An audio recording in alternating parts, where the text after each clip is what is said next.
Folded hands, I beseech the Buddhas of all directions to shine the light of Dharma for all bewildered in misery's gloom. With folded hands, I beseech the Buddhas of all directions to shine the light of Dharma for all bewildered in misery's gloom.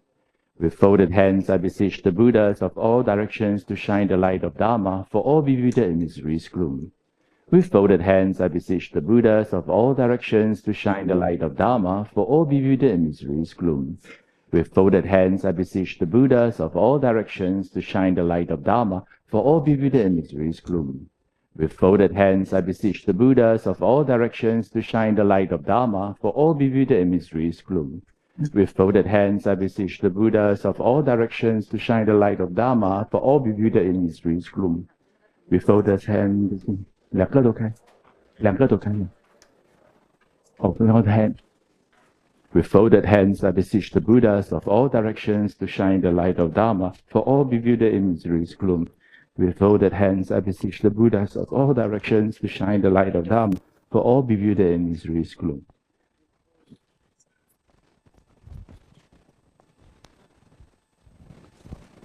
Sorry. The fan. That's the fan. Yeah, fan. Once again, let us all recollect the kindness of the Triple Jewels, and with a full the fan.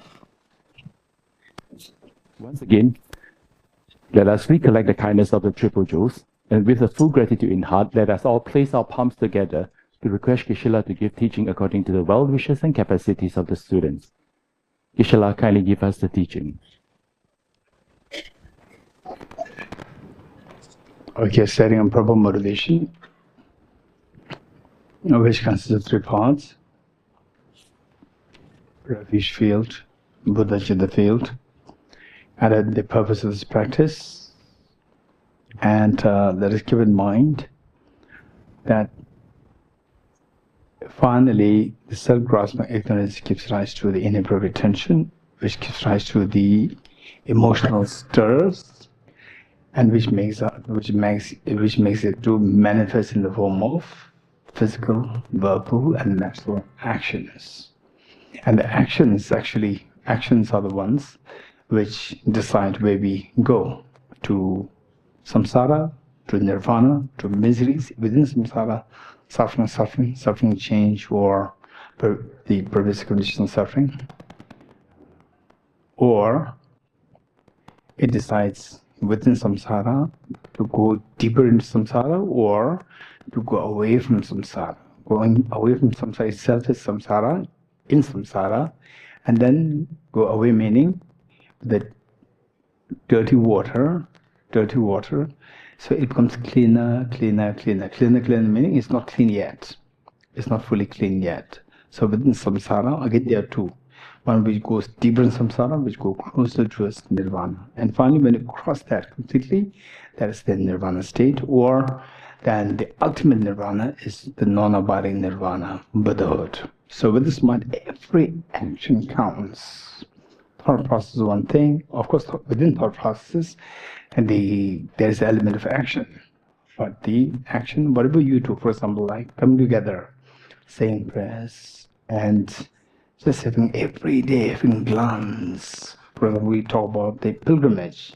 It's not that only the place is holy, but in your house you have the Buddha statues, you have the photographs of His Holiness of Dalai. These are the holy places, holy sites. Just have a glance of each of these every day, and then in front of the Buddha image, His Holiness image, just hold hand. That itself accumulates so much of merit that every action leaves, good, bad, neutral, whatever, leaves imprint in the mind, and that decides what your future is going to be like. So that way, the Buddha at one point, Buddha indicated that for me, every virtue is a diamond. However small it is a diamond. However small a diamond is, you will never throw it. It's so precious. Likewise, every virtue, be it just for example, like you read the text and don't just throw it on the floor. out of respect, sense of respect, you keep it on a cleaner place, not mix up with your fruit and dirty things, and then place on the head. Head means that this is higher than me. Higher than me is again pure convention, but in your mind you sense it is more important than me. It is a guiding force for me. So that reverence comes. When the reverence comes, instantly you feel connected, and the value that you get out of this is going to be much, much, much, much more. For why I'm saying this is that where the passion is, things work. Where there's no passion, things don't work.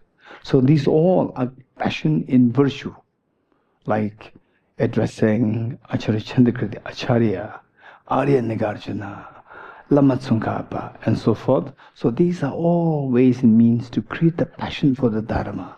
And this passion makes things happen for you. Without the passion, it's just a dry intellectual, and journey into the Buddha nature is not a dry intellectual exercise. And dry intellectual exercise is like creating the blueprint. And the blueprint is not a house. Once you blueprint, then you have to build. Brick by brick, you have to stack. These are the actions, virtuous actions. So with this mind, I'm very happy to see that all of you are taking interest in this morning practice. This is so precious. And why we are doing this, and particularly in the morning here, we know that people coming from Camp 3 and Camp 6 and Radha Monastery and so forth. There are many people come from different places far away, getting so early. And earlier, because the text is very heavy, and you have a whole day teaching, group discussions, and so forth. So the one possibility was not to have this morning session. And I said, no, this is a very sacred place. And there are many who do not know how to have your personal, the practice design. They don't have a personal practice designed what you do on a daily basis. So this morning practice is so precious. Everybody will learn. And even one day of the practice that you do, that counts. And you know what is happening. How should I design my own practice, daily practice, lifelong practice? And doing it here, in the presence of His Holiness here, His Holiness is meditating. Got up early morning, 3:30, and meditating. And all the teachers, incredibly enlightened teachers are here. They're meditating. Emptiness, bodhicitta, and young ones dreaming of debate. Dreaming of debating. I said this, empty, whether dependent origination, whether emptiness, affirming negative, non-affirming negative, all these no thoughts of anger, agitation, fight, this business, that litigation case, no. It's all about the virtues. This is the place, sacred place. So therefore, on this very the energized sacred place, and if you do this practice, those who already know how to do this, you do this practice, take this opportunity. This is a great, great, great benefit. And those who are new, this is opportunity for us to learn. So otherwise, I feel all day, night, we were doing the revision, and then the Russian translator, again we were doing the revision, and then she's taking a lot of initiative, taking the responsibility. The Russian speakers, they will not get anything if she doesn't understand what is being taught. So therefore she comes in the evening to discuss with me what are the points for tomorrow. Take a lot of effort, and then I was also putting that effort, but the morning session, I see that it's very important. So because that if I don't come, then many of you may think, okay, this morning session, somebody who is doing no point, he's not coming, and then no point. So therefore, this is not the case. So it's so important. So therefore, make it a point to come. And then even for me, this is an incredibly great opportunity that to rigorously study this text, rigorous studying. I can't imagine I can do it on my own, had it not been the case that this situation drives me into this. It's a great opportunity for me. I like telling with English, oh, they said this. I already know what is in the Tibetan. But in the English, it's something different. No, I don't understand anything. And when I look at the Tibetan again, to and fro, I see that the rigor is missing. And with the regret missing, then you understand, you read it in a different way. So all these things, I get a great opportunity. Alongside the morning practice, I get a great opportunity to be with all of you. Okay, so having said this, refuge field, what to visualize and how to visualize. What to visualize, Buddha Shakyam and His Holiness the Dalai Lama, Are Manjushri, Are Balaguteshvara, Are Maitreya, Are Tara, Are Vajrapani, Are Nagarjuna, Bodhisattvari Deva, Acharya Chandrakirti, Bodhisattva Rakshita, Bodhisattva Deva, Acharya Kamalashil, Lam Ari Asanga, Acharya Vasubandhu, Acharya Dignaga, Acharya Dharmakirti, and Lama Selingpa, and the great Lama,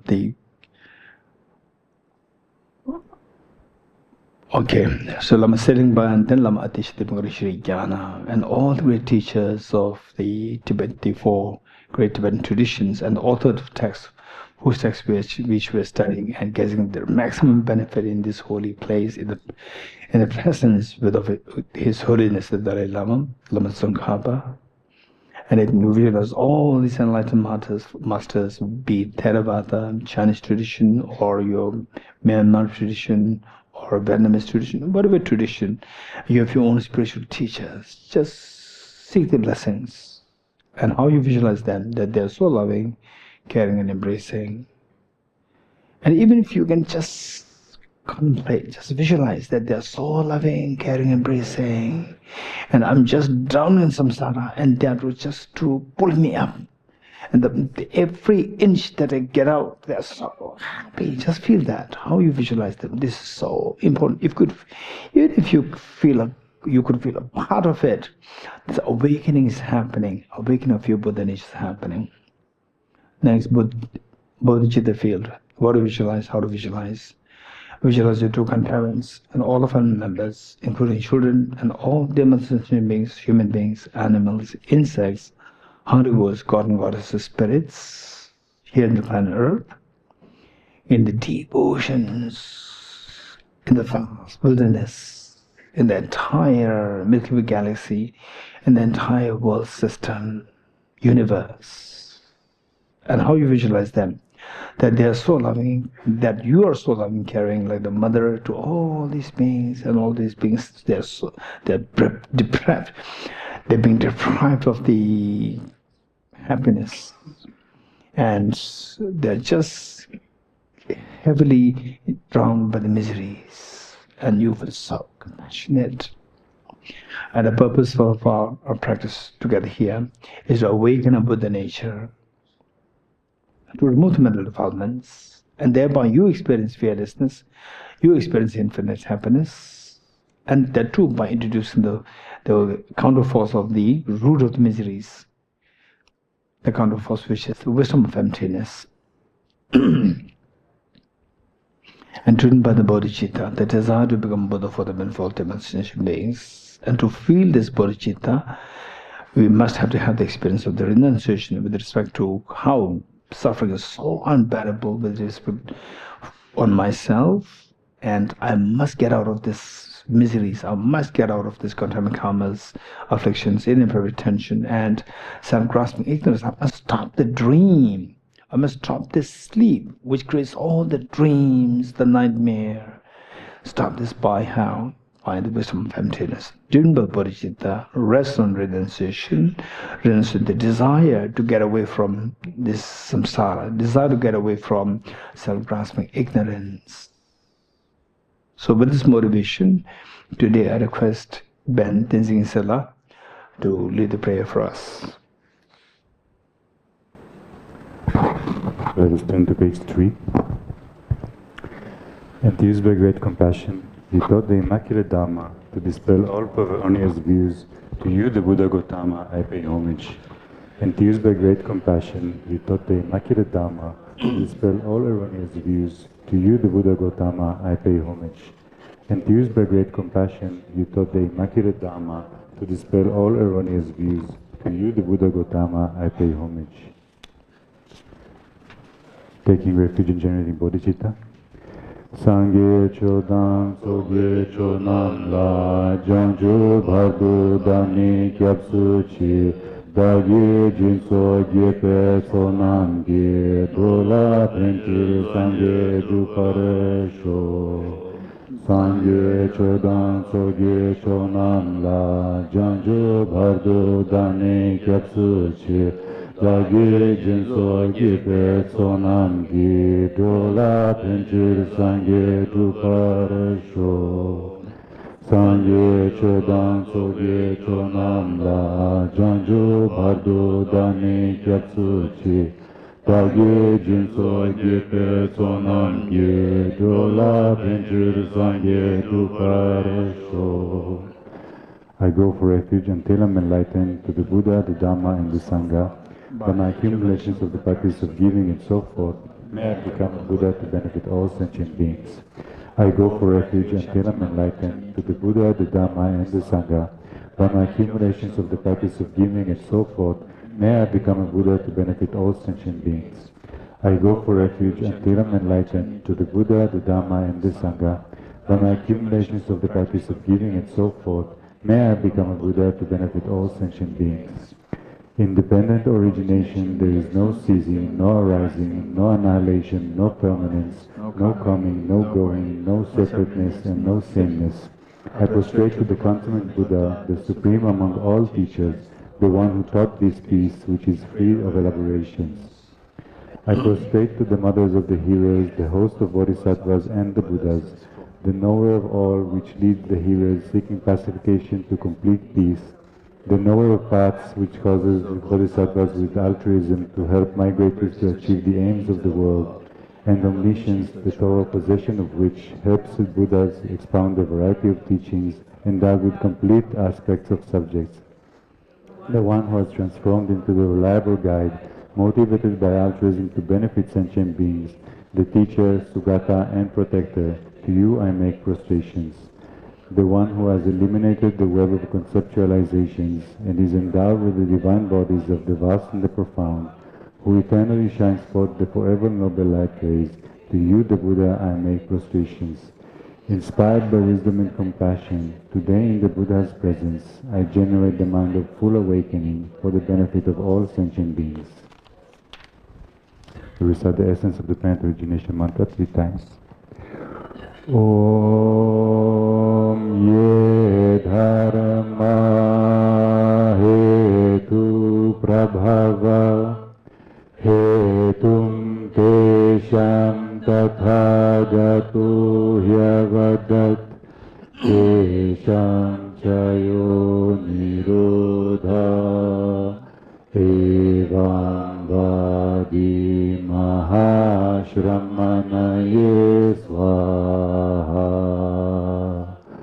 Om ye dharma hetu prabhava hetum tesham tathagato hyavadat tesham chayo nirodha evam vadi mahashramanaye svaha. Om ye dharma hetu prabhava hetum tesham tathagato hyavadat tesham chayo nirodha evam vadi mahashramanaye svaha. Meaning of the dependent origination mantra. All phenomena arise from causes. The causes are taught by the Tathagata. Whatever is the cessation of these causes is taught thus by the great seer. Profound, peaceful, elaboration-free, clear light and non-composite, such is the nectar-like Dhamma I have discovered. Finding no one to fathom this teaching, in silence I will retire into the woods. Beyond utterance, thought and expression is the perfection of wisdom, which is unborn, unseized, and has the nature of space. It is the object of apprehension of self-realized wisdom. To you, the mother of the Buddhas of the 3 times, I pay obeisance. The 4 C's of Buddha's teachings. All composite things are impermanent. All contaminated things are of the nature of suffering. All phenomena are of the nature of emptiness and surplusness. Transcending sorrow is peace. The Guru is the Buddha, the Guru is the Dharma, likewise the Guru is the Sangha. The Guru is the source of everything wholesome. I go for refuge in the Guru. By the sound of the vibrant drum of Dharma, you liberate all beings of miseries. I beseech you to kindly remain and give teachings until the end of the expanse of billions of eons. The Buddha does not wash the negativities of beings, nor does he remove their miseries with his hands. His spiritual realizations are not transferred to them. It is by teaching the truth of suchness that beings are liberated. Instructions on parting from the 4 attachments. If you are attached to this life, you are not a spiritual practitioner. If you are attached to samsara, you have no renunciation. If you are attached to your own self-interest, you have no bodhicitta. If there is grasping, you do not have the view. With folded hands, I beseech the Buddhas of all directions to shine the light of Dharma for all the withered in misery's gloom. Having generated the mind of supreme enlightenment, I invite all sentient beings as my guests. I will engage in the appealing deeds of excellence of enlightenment. May I become a Buddha for the benefit of all sentient beings. Let us turn to page 15. Praise to Shakyamuni Buddha. To the founder, the endowed transcendent destroyer, the Tathagata, the full destroyer, the completely perfected, fully awakened being, perfect in knowledge and in good conduct, Sugata, knower of the world, supreme guide of human beings to be tamed, teacher of gods and human beings, to you, the completely and fully awakened one, the endowed transcendent destroyer, the glorious conqueror, the subduer from the Shakya clan, I prostrate, make offerings and go for refuge. When, O supreme amongst humans, you were born on this earth, you paced out 7 strides, then said, I am supreme in this world. To you who were wise then I prostrate. With pure bodies formed supremely pure, wisdom ocean like a golden mountain, fame that blazes in the 3 worlds, winner of the best, Lord, to you I prostrate. With the supreme signs faced like a spotless moon, coral like gold, to you I prostrate. Thus free like you, the 3 worlds are not. Incomparable wise one, to you I prostrate. The Savior having great compassion, the Founder having all understanding, the field of merit with qualities like a vast ocean, to you the Tathagata I prostrate. The purity that frees one from attachment, the virtue that frees one from the lower realms, the one path, the sublime pure reality, to the Dharma that pacifies I prostrate. Those who are liberated and also show the path to liberation, the holy field qualified with realizations, who are devoted to the moral precepts, to you the Sangha I prostrate. I prostrate to the Buddha, the chief of bipeds. I prostrate to the Dhamma, the protector. I prostrate to the Sangha, the supreme one. To all 3 I always prostrate with reverence. With extreme devotion do I always prostrate to all who are worthy of prostrations, through surrendering my body's numbering particles that constitute all realms.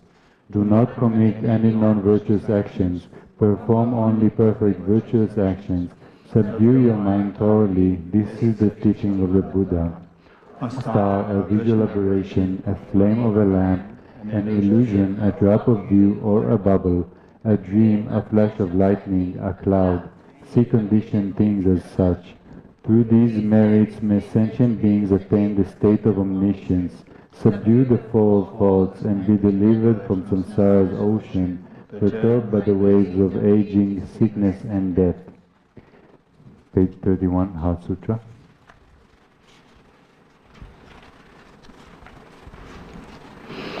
The Perfection of Wisdom Sutra. I prostrate to the Arya triple gem.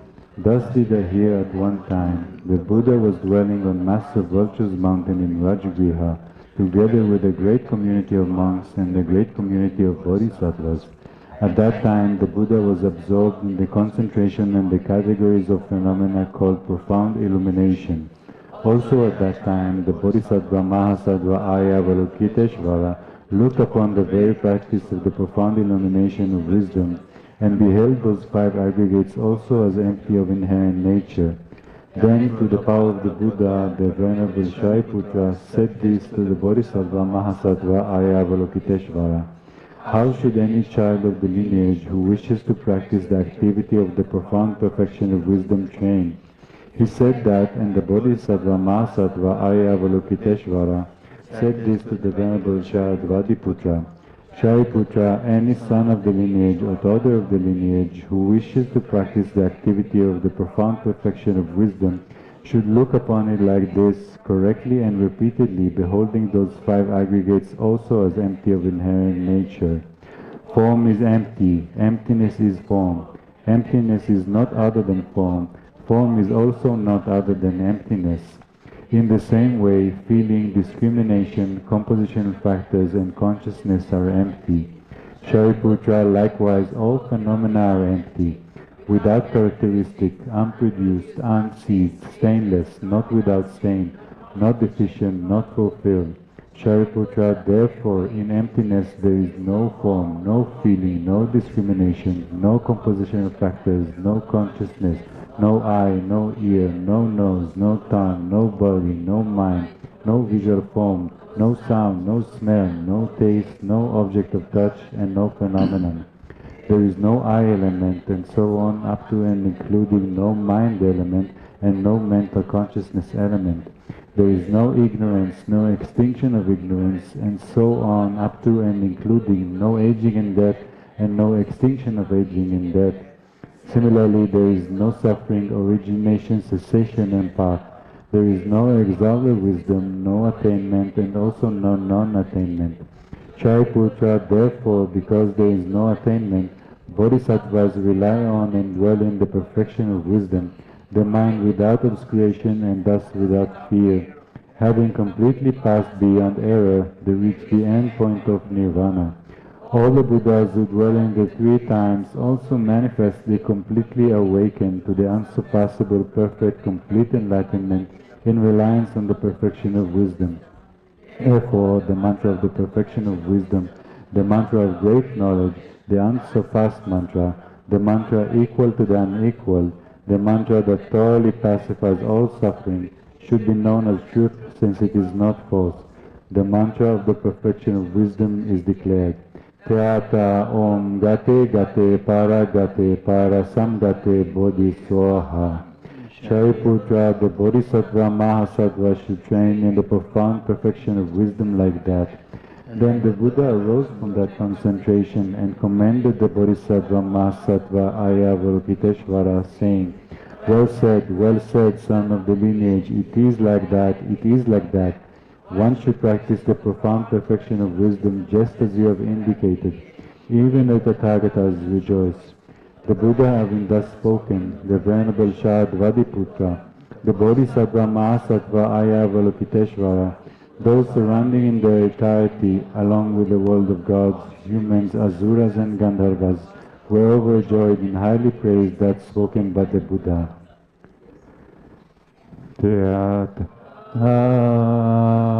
Om gate gate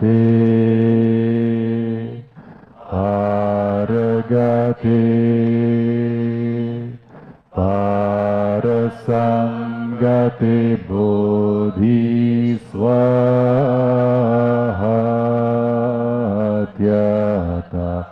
Om gate gate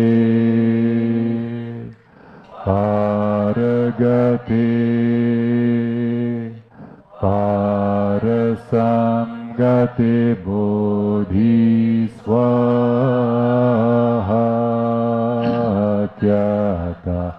Om gate gate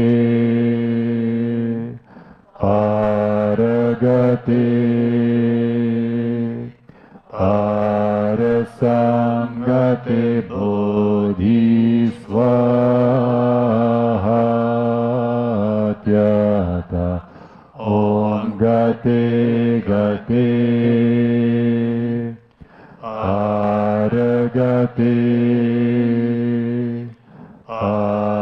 parasamgate bodhiswaha.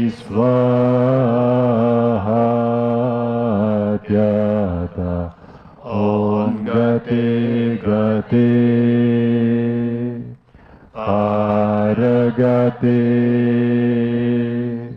Arasamgate Bodhisvahatyata, Om Gate Gate, Aragate, Arasamgate Bodhisvahatyata, Om Gate Gate, Paragate,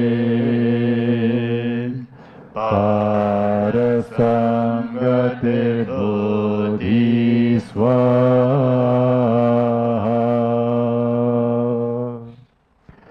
By the teaching of these three supreme jewels possessing the power of truth, may inner and outer hindrances be transformed, may they be dispelled, may they be non-existent, may they be pacified, may all negative forces opposed to the Dhamma be completely pacified, may the host of 80,000 obstacles be pacified, may be separated from problems and conditions harmful to the Dhamma, enjoyments be in accord with the Dhamma, may auspiciousness and perfect happiness pervade this place now. Next page, 8 verses for training the mind by Geshe Lamrim Tsanpa. With determination to achieve the highest aim, for the benefit of all sentient beings, which surpasses even the wish-fulfilling gem, may I hold them dear at all times. Whenever I interact with someone, may I view myself as the lowest amongst all, and from the very depths of my heart, respectfully hold others as superior.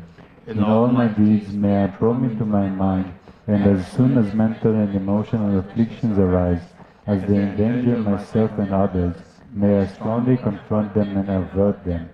When I see beings of unpleasant character, and those oppressed by strong negativity and suffering, may I hold them dear, for they are rare to find, as if I have discovered a jewel treasure.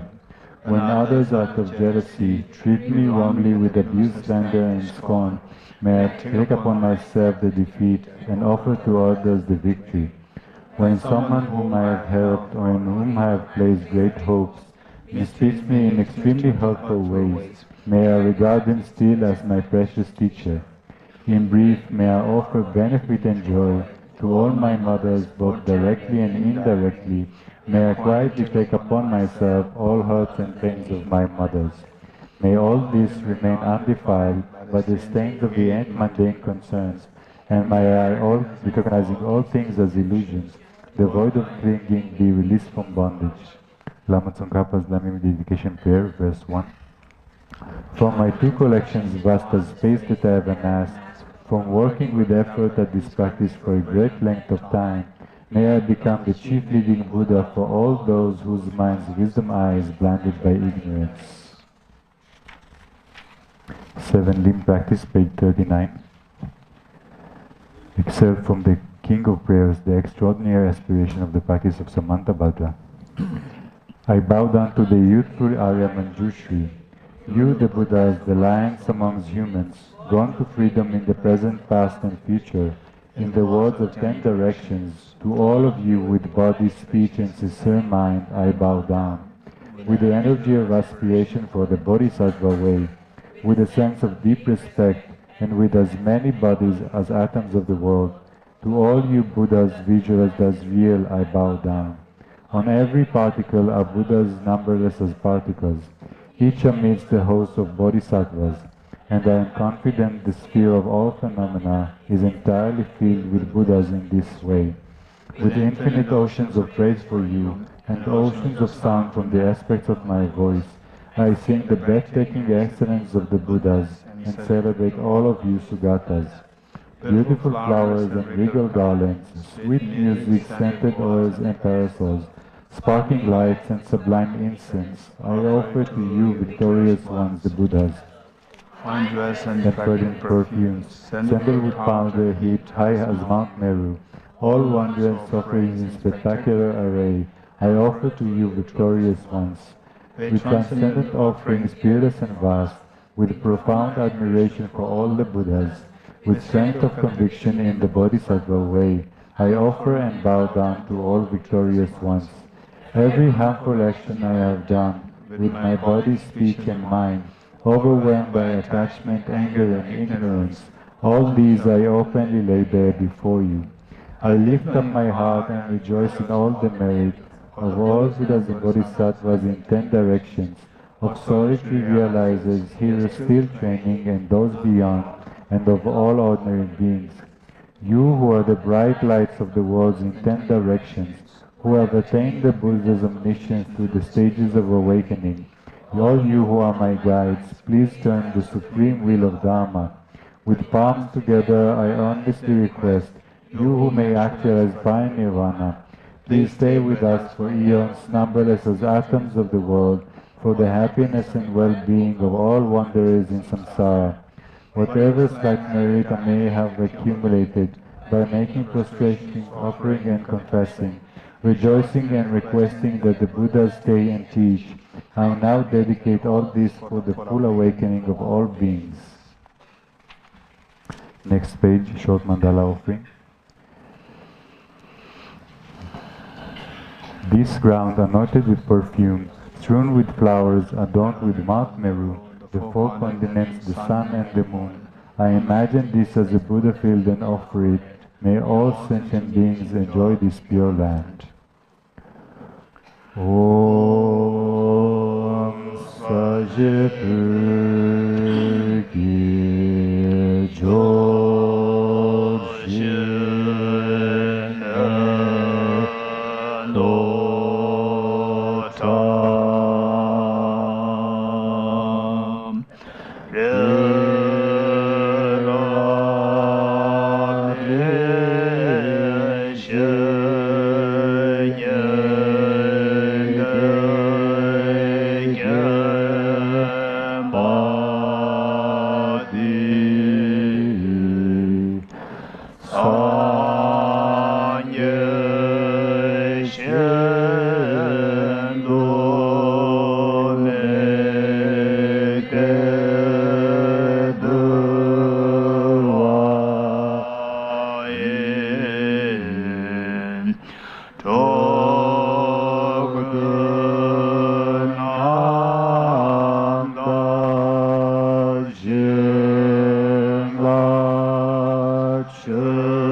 Dhammas of Venerable Kampopa.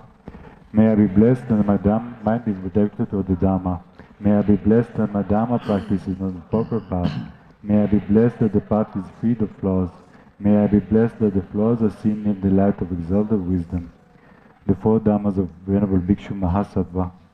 Becoming utterly frustrated with the ignorance that grasps at true existence, please bless me to generate genuine renunciation, seeing all aspects of samsara as viciously repulsive. Please bless me that my mind stream overflows with the precious bodhicitta that cherishes others more than myself. Please bless me to have an immaculate experience of the wisdom of emptiness that does not see even an atom of intrinsic reality, on the basis of understanding how things come into being by dependent origination through mere conditioning.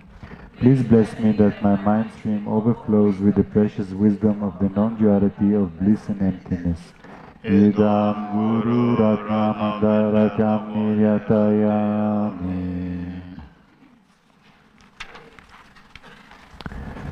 The Foundation of All Good Qualities by Lama Tsongkhapa. The foundation of all good qualities is the kind and perfect pure Guru. Correct devotion to them is the root of the path. By clearly seeing this and applying great effort, please bless me to rely upon them with great respect. Understanding that the precious freedom of this rebirth is found only once, is greatly meaningful and is difficult to find again. Please bless me to generate the mind that unceasingly, day and night, takes its essence. This life is as impermanent as a water bubble. Remember how quickly it decays and death comes. After death, just like a shadow follows the body, the results of virtues and non-virtues come as follow. Finding firm and definite conviction in this, please bless me always to be careful, to abandon even the slightest negativity, and accomplish all virtuous deeds. Samsaric splendors Are unsatisfying and unreliable, seeking them as the door to all suffering. Recognizing these shortcomings, please bless me to generate a strong wish for the bliss of liberation. Mindfulness, alertness, and great caution arise. The root of the teaching is hidden in the Patimoksha vows. Please bless me to accomplish this essential practice. Just as I have fallen into the sea of samsara, so have all mother migratory beings. Please bless me to see this training supreme bodhicitta and bear the responsibility of freeing migratory beings. Even if I develop bodhicitta but I don't practice the 3 types of morality, I will not achieve enlightenment. With my clear recognition of this, please bless me to practice the bodhisattva vows with great energy. Once I have pacified distractions to wrong objects and correctly analyzed the meaning of reality, please bless me to generate quickly within my mind stream the unified path of calm abiding and special insight. Having become a pure vessel by journeying in the general path, please bless me to enter the holy gateway of the fortunate ones, the supreme Vajra vehicle. At that time, the basis of accomplishing the 2 attainments is keeping pure vows and samaya. As I have become firmly convinced of this, please bless me to protect these vows and pledges like my life. Then, having realized the importance of the 2 stages of Vajrayana, by practicing with great energy, never giving up the 4 sessions, please bless me to realize the teachings of the Holy Guru. Like that, may the Gurus who show the noble path and the spiritual friends who practice it have long lives. Please bless me to pacify completely all outer and inner hindrances. In all my lives, never separated from perfect Gurus, may I enjoy the magnificent Dharma by completing the qualities of the sages and paths. May I quickly attain the state of Vajradhara. Midsummer verse, first in English. You are Avalokiteshvara, great treasure of non-referential compassion, and Manjushri, master of flawless wisdom, as well as Vajrapani, destroyer of hordes of demons without exception. Tsongkhapa, crown jewel of the sages of the land of snows.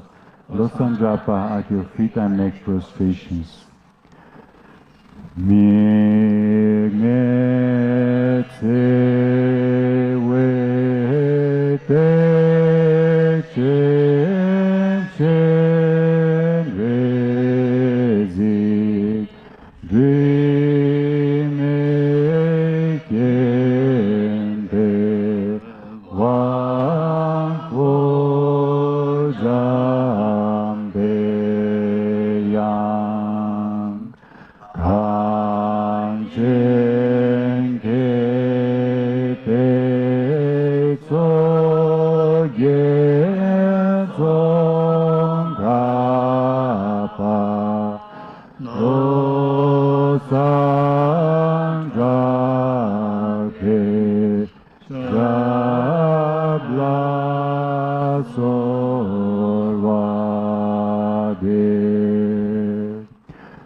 You are Avalokiteshvara, great changer of non-referential compassion, and Manjushri, master of flawless wisdom, as well as Vajrapani, destroyer of hordes of demons without exception, Tsongkhapa, crown jewel of the sages of the land of snows, Losa and Drapa at your feet and make prostrations.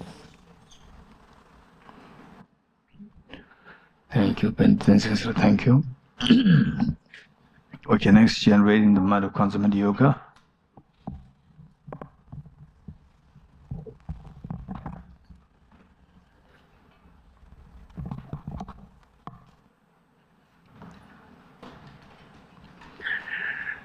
For this, the 4 practices. The first, the shamatha, followed by renunciation, bodhicitta, and the wisdom of emptiness, to be followed by taking the aspiration bodhisattva vow.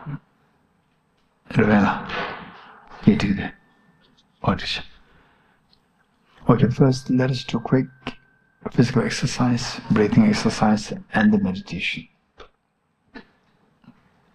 Okay, for the physical exercise, hold your 2 knees. Hold your 2 knees, and the 2 arms should be straight. And as you move your right shoulder towards your left knee, the left arm can be a little bent, but the right should be straight.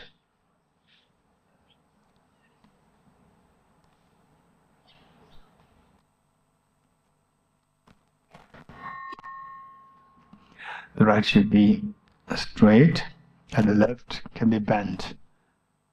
Hello, hello, hello, hello, hello, hello. Hello, hello, hello, hello. Hello, hello, hello, hello, hello. Hello, hello, hello, hello, hello. Hello, hello, hello. Thank you. Okay, ready? 3 times.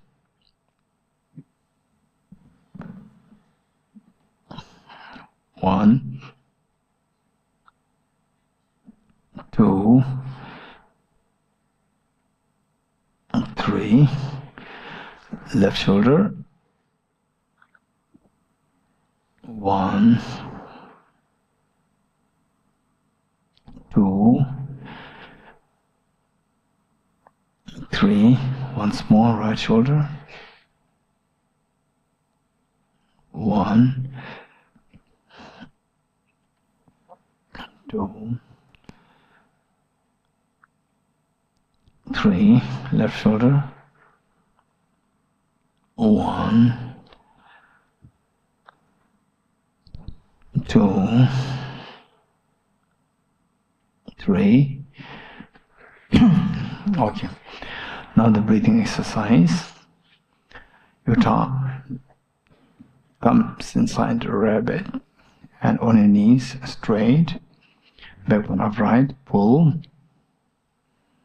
to your left side, and with the hands out of the forefinger, block your right nostril and take 3 deep breaths.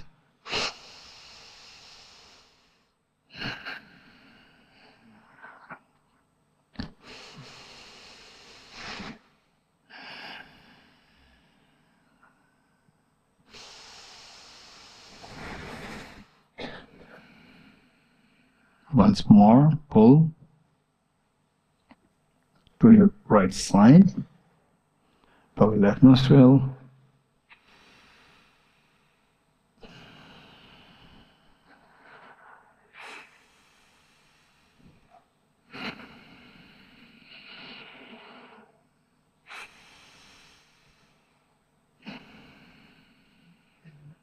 Again.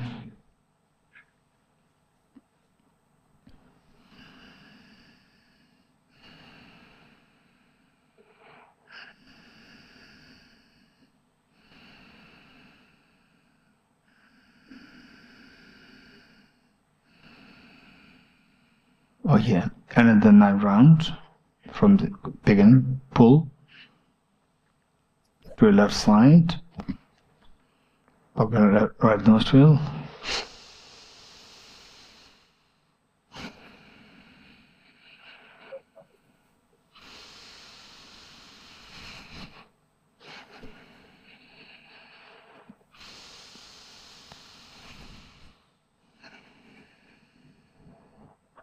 Pull to the right side. Lower left nostril.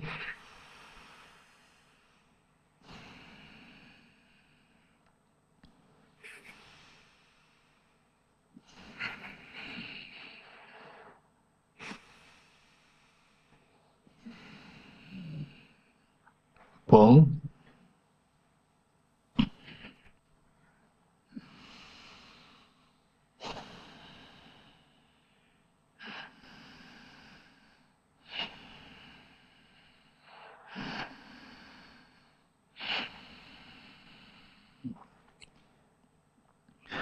Okay, we need to learn how to breathe properly.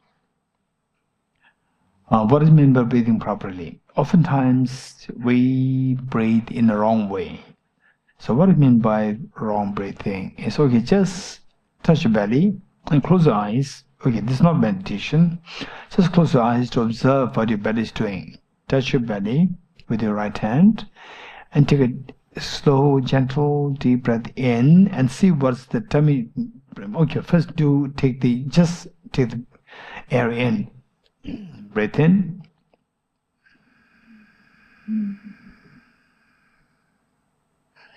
Breathe out. Focus on when you breathe in.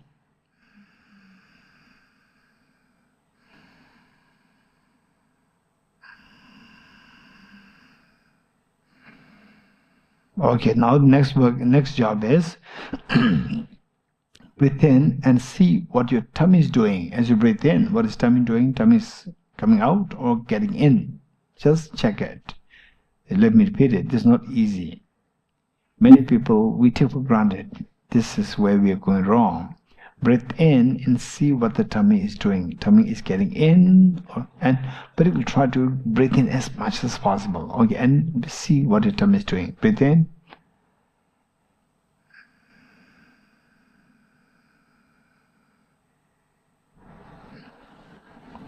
Once more, breathe in as deeply as possible and see what your tummy is doing.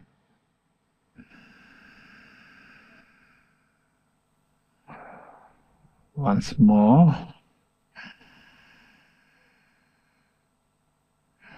Okay. Tell me, when you breathe in, tummy is getting in, raise hands. Breathe in, tummy is getting in, raise hands. Okay. This is, breathe in means your lungs need space. So tummy should get out to create space. But oftentimes, tummy gets in. When you breathe in, this is wrong breathing. So when you breathe in, the lungs are not getting space because the tummy squeezes the lungs and the lungs shrink the size and you're forcing yourself. When you're breathing in to the air to get in. But in actuality, you don't get enough air. Whereas now you check, focus on when you breathe in, but focus on breathe out. Breathe out and see what his tummy is doing. Okay, once more, close eyes and do the same thing.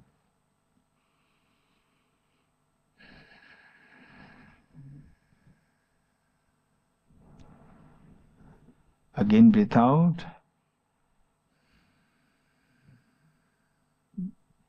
Breathe in and focus on breathing out. Again, breathe in and focus on breathe out.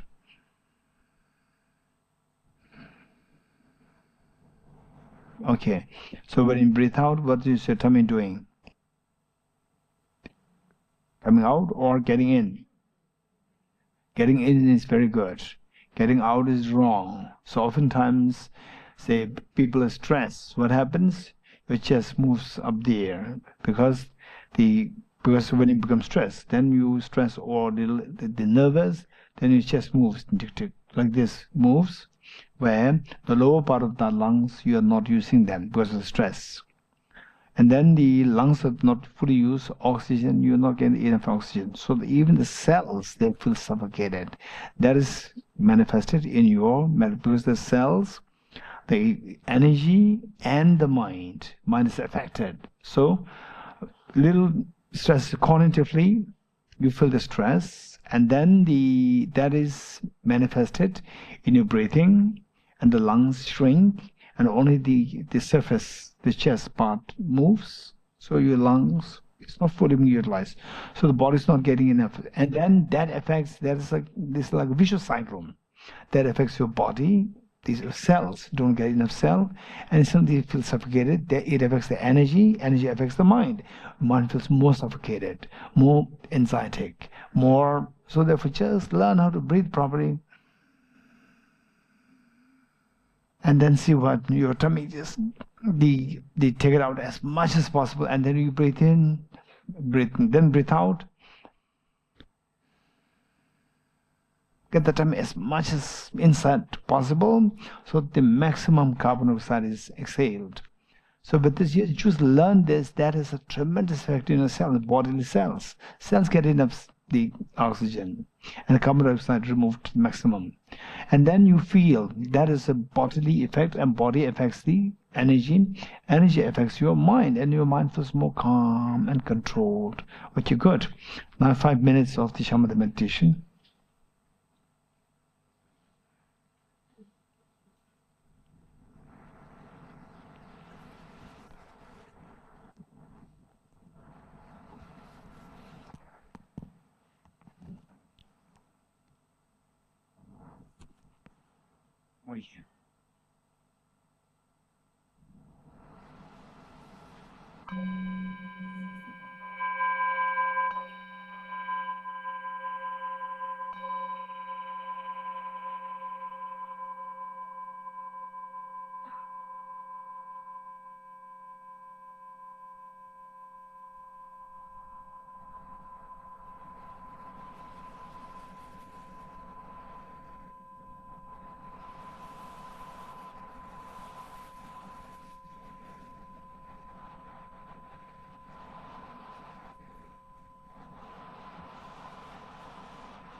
Okay.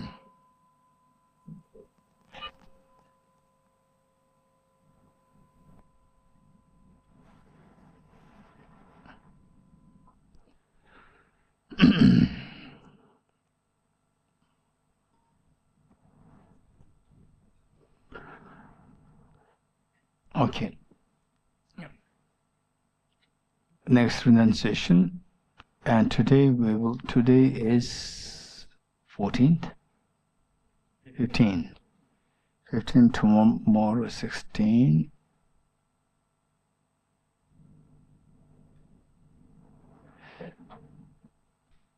Day after tomorrow, no morning session. We have, yes, full session. Very short. Okay. Okay, then we will do the guided meditation for the renunciation. Otherwise, I would think of doing. Okay, it's fine. Guided meditation. Renunciation in Tibetan, Ngechung Samba. Renunciation. People have a very naive understanding, oftentimes, that renunciation means to renounce happiness, to renounce your good house, cars, and so forth. This is not the meaning of renunciation. Keep in mind, just use your common sense. Whenever we come to centers, join a center, or even this course, it's not that, this is not how we come to the course, come to centers. Oh, I have so much happiness, please teach me how to get rid of the happiness. Instead, we all come with our problems, and some people who have a deeper sense of their problem about the existence, samsaric existence, some immediate problems, and some looking for something where you feel the regular life is very hollow and it doesn't have any meaning. There must be something deeper. So that way we come look for a purpose and meaning and some greater the meaning for us.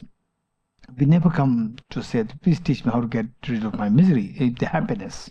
So the purpose, if this is how we came to the centers, then that Dharma should actually provide us with this, that our miseries should be stopped. So the renunciation, the meaning of the renunciation is to renounce our miseries. And to renounce miseries, yes, sometimes, for health purpose, to maintain the health, we need to sacrifice a little bit of, delicious food and so forth, which are a little oily, which you may like more, but you may have to sacrifice a little bit of these things. But otherwise, it is to seek a greater degree of happiness, more pure degree of happiness, and pure level of happiness. And finally, the greatest of the happiness, the purest of the happiness, the total fearlessness and infinite happiness is what we're seeking. So, a renunciation is to renounce the miseries, to attain the fearlessness, and to attain the infinite happiness. Not to get rid of the fearlessness, not to get rid of the ease and the happiness. Now, to get rid of the miseries, the Buddha taught, Ye dharma hetu prabhav. Always be smart to look at the cause of the miseries and to tackle that rather than looking for superficial, unrelated the solutions. So the Buddha identified the cause of miseries as ultimately is ignorance, otherwise contaminant karmas, afflictions, inappropriate attention, all are there. And finally, we need to, at least theoretically, in principle, we need to identify the ignorance as a root, and on that basis learn while tackling the factors which are the offshoots of this ignorance. We need to learn how to get rid of this ignorance. And the ignorance, to get to the core, the ultimate ignorance, the Buddha taught the grosser levels of ignorance to finally to reach there to the core. So for that matter, the Buddha taught the 4 seals. The first 3 seals to get rid of the ignorance, different levels of ignorance, and the 4th one is the resultant state of the experience of the getting rid of the ignorance.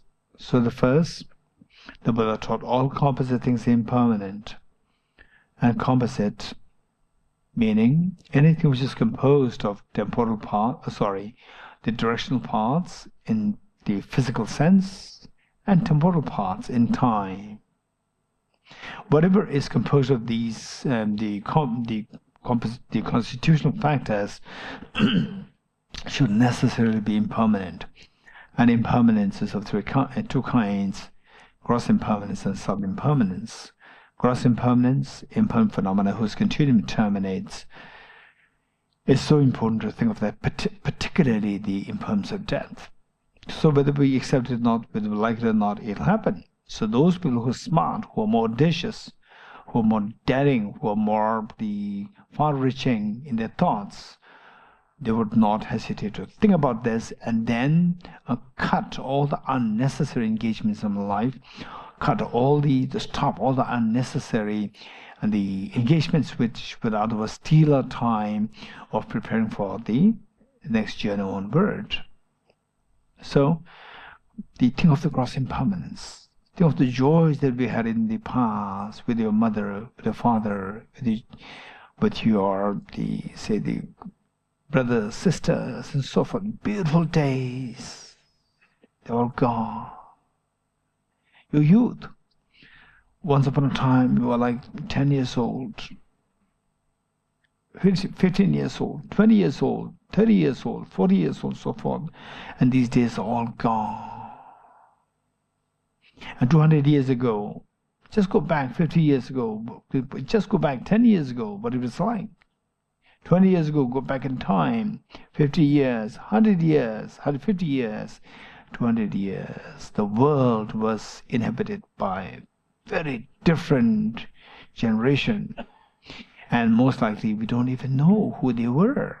Your ancestors were there, but we don't realize who they were.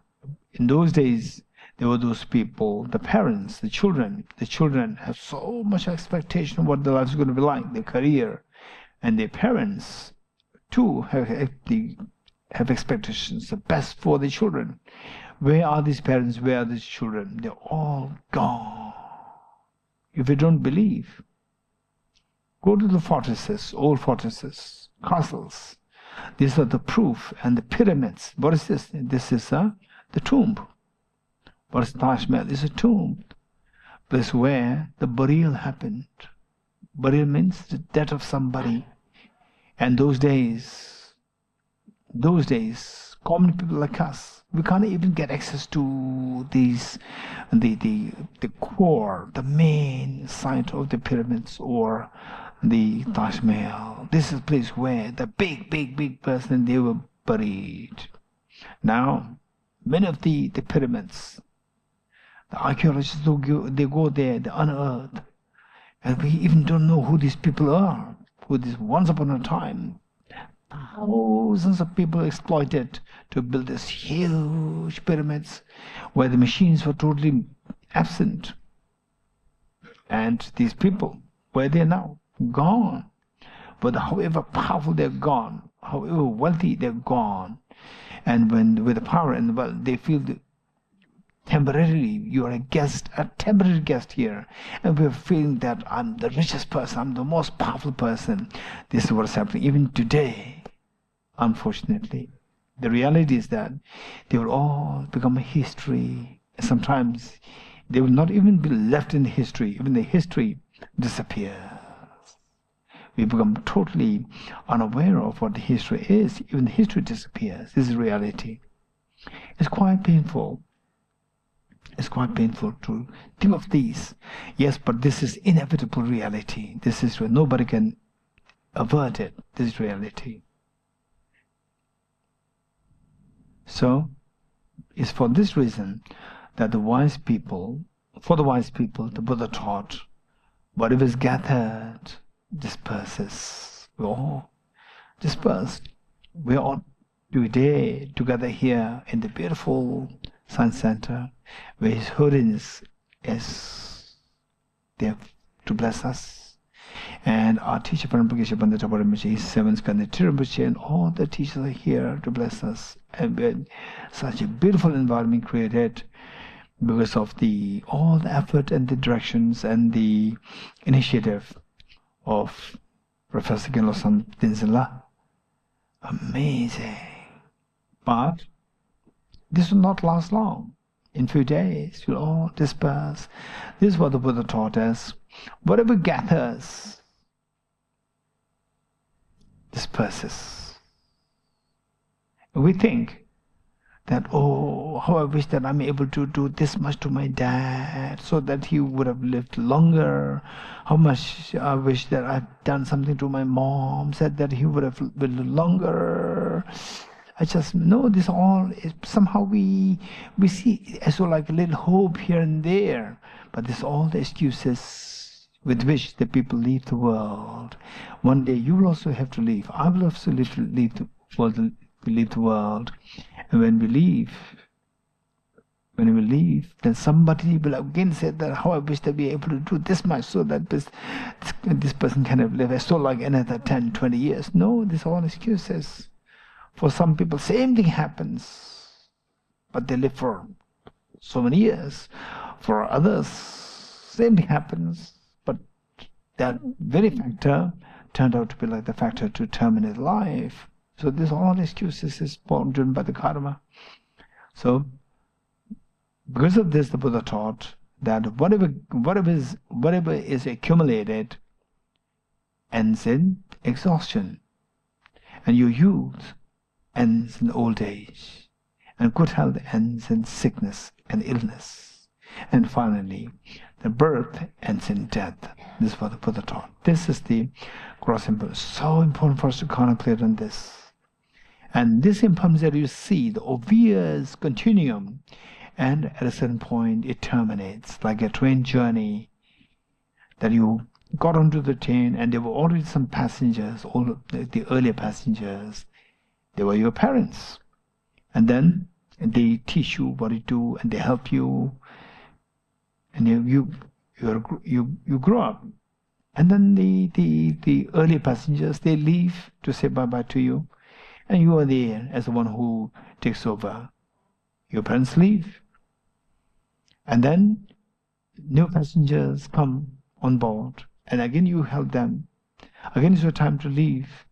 This is how, and that there are hundreds of people, travelers, and they come, they board, they deboard, they come, they board, deboard, and totally oblivious to you. This is exactly what happens in the whole universe. People come, go. This gross impermanence. And the impermanence that you see, the gross impermanence that you see, the continuum of which terminates. So this change is possible only if for example, change that happens within the span of like 20 years. And there is, in the 4 countries, 4 nations, like 20 years plan, 10 years plan, 5 years plan, and so forth. What does it mean by that? That things will happen only within the span of 10 years and 20 years, so forth. So that involves change, that indicates change.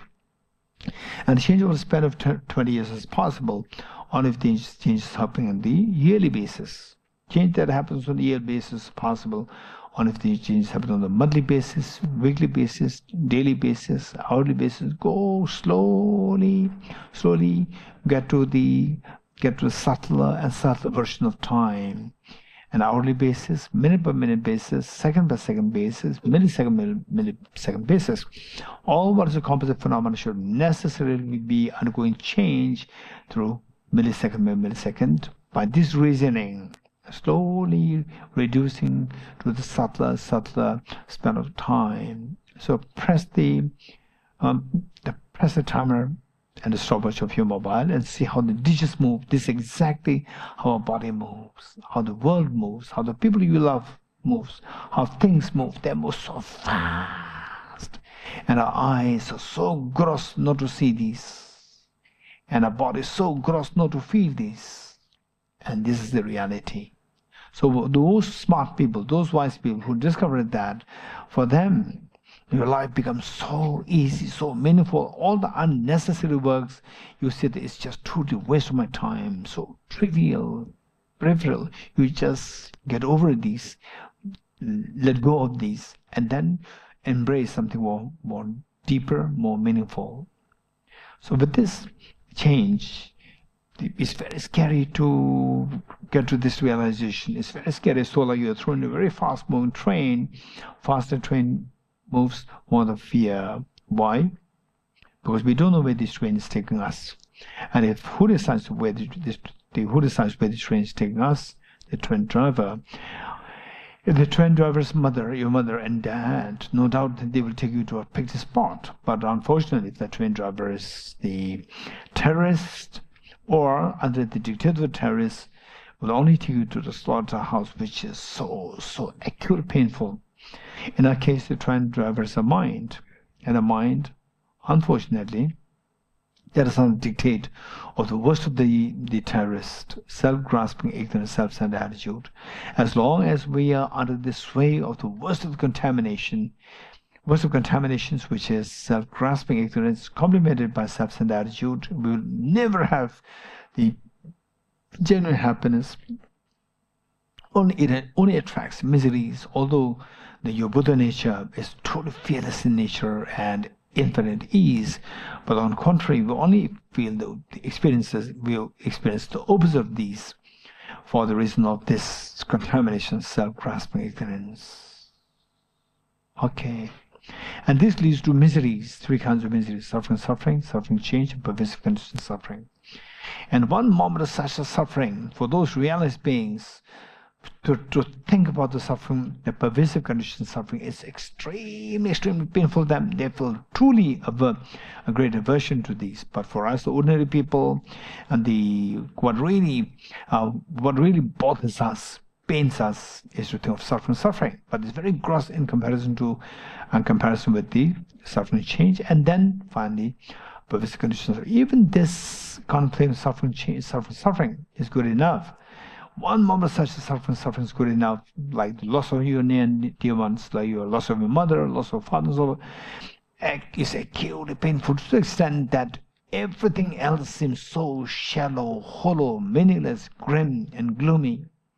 Yes, that's true. And when you see somebody else celebrating, laughing, and so forth, you see it so trivial, so the unwise, or the like childish, not being able to see the reality. And you are yet to realize the deeper realities of misery, suffering, change, and suffering, pervasive and suffering. Even that is good enough. So the question is, okay, when will these tears stop? 2025 stopped on their own. When will these tears stop? Yes, never expect the way and a man in which 2024 stopped on its own. Never expect these tears to stop on their own.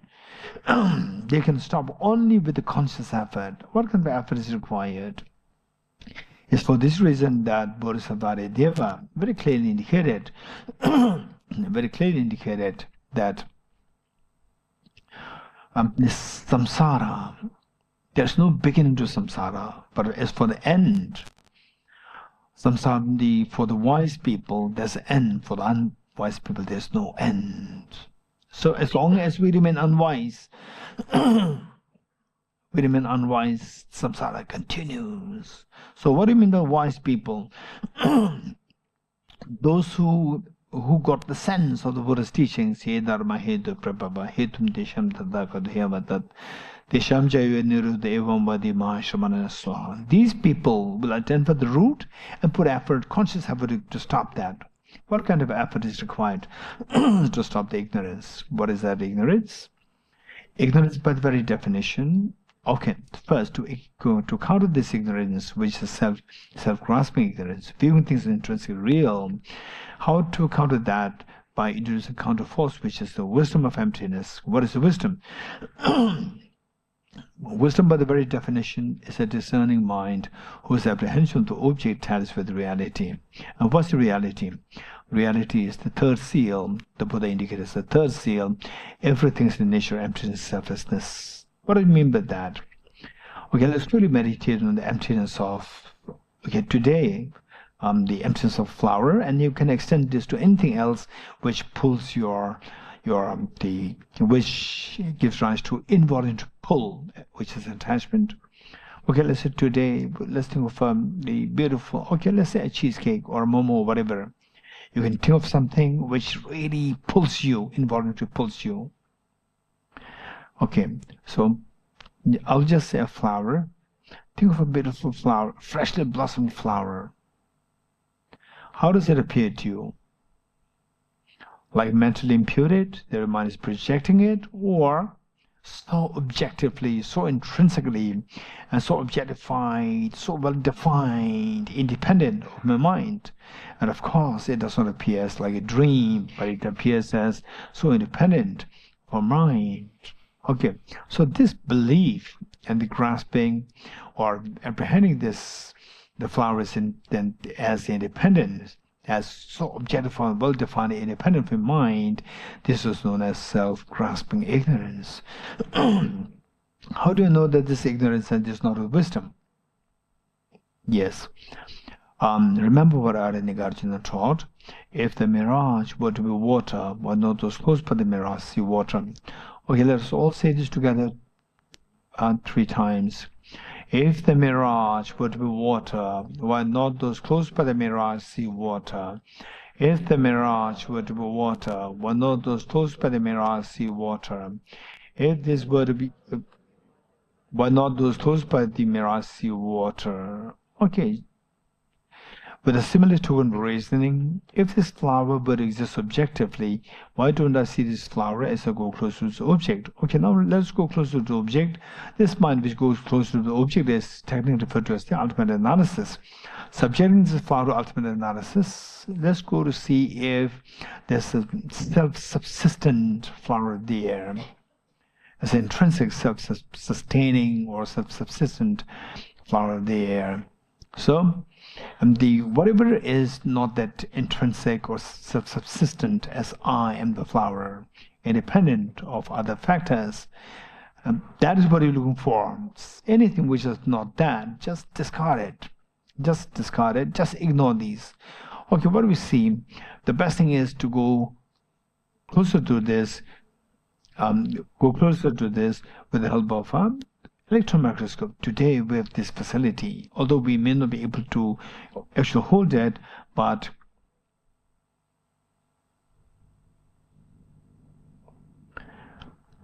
we do have all these documented films. So with this,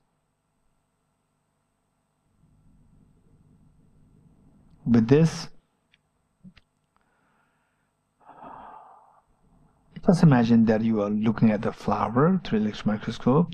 First you see, although superficially with your naked eyes, it appears so beautiful with the perfect texture and so forth, color combination. When you go closer, you will see the cracks under the electron microscope. These cracks like the dry clay with the cracks in between. These cracks are the cell membranes, partitions of the cells. And go closer inside the cells, you will see the nucleus inside, surrounded by the cytoplasm and the cell membrane. And within the nucleus, you will see the chromosomes, which in school textbooks it looks like X and so forth.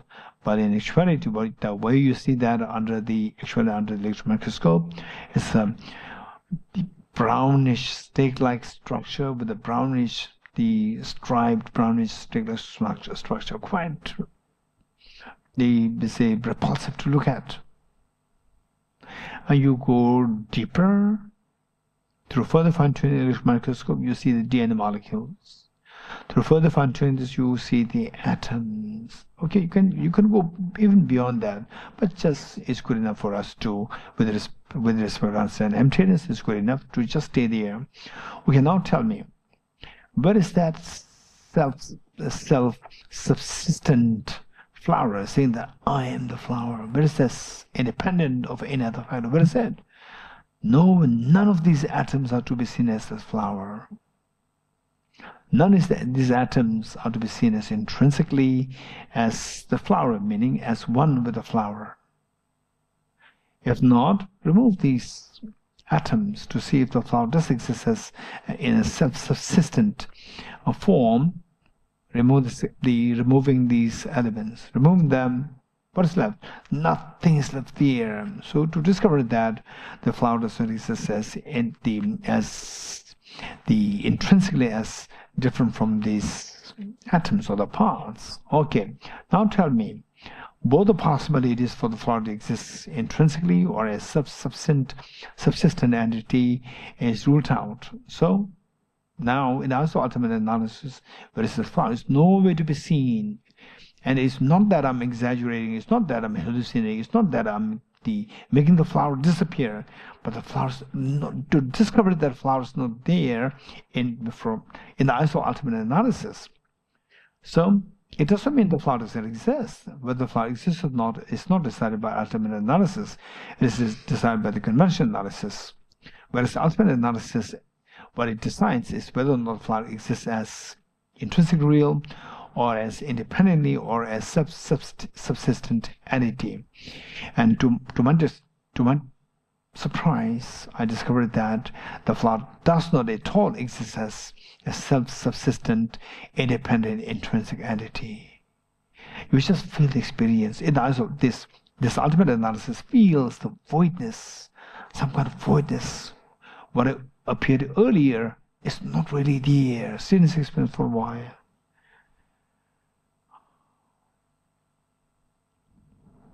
Okay, this is so precious. Seen this experience in the form of non-affirming negative.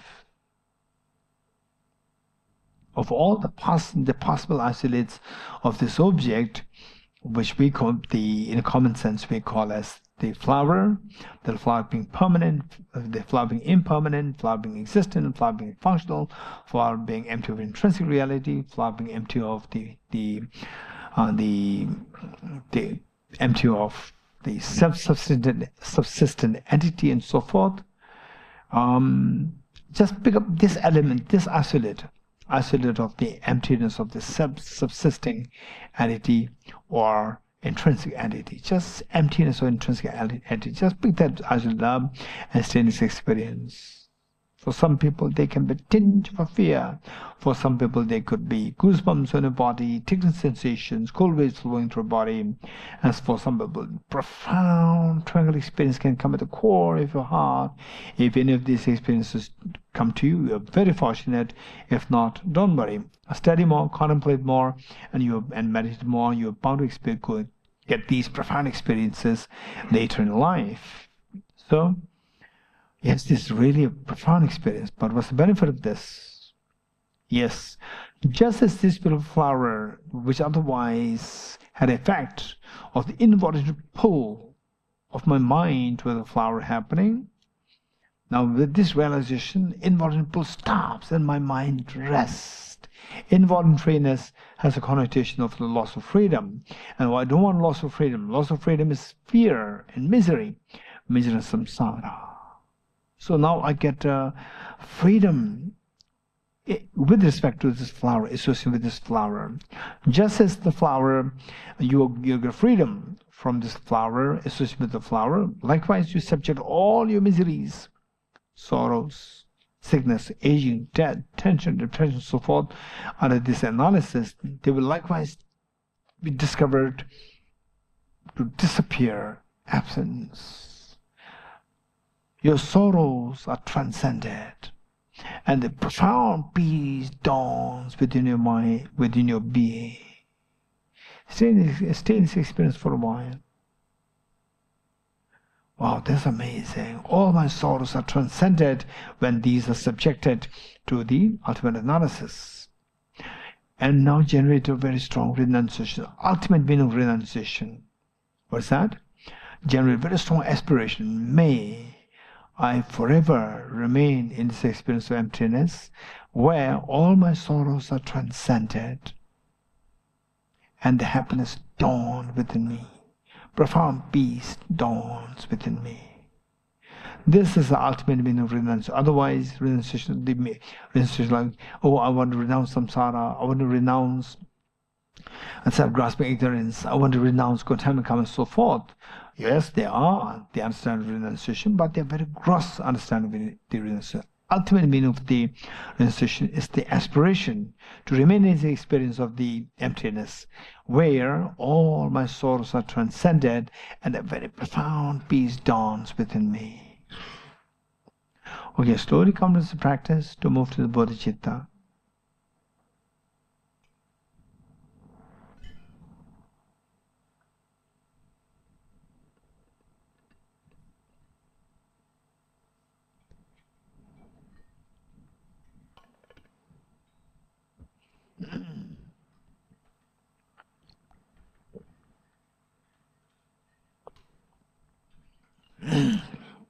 Are you ready?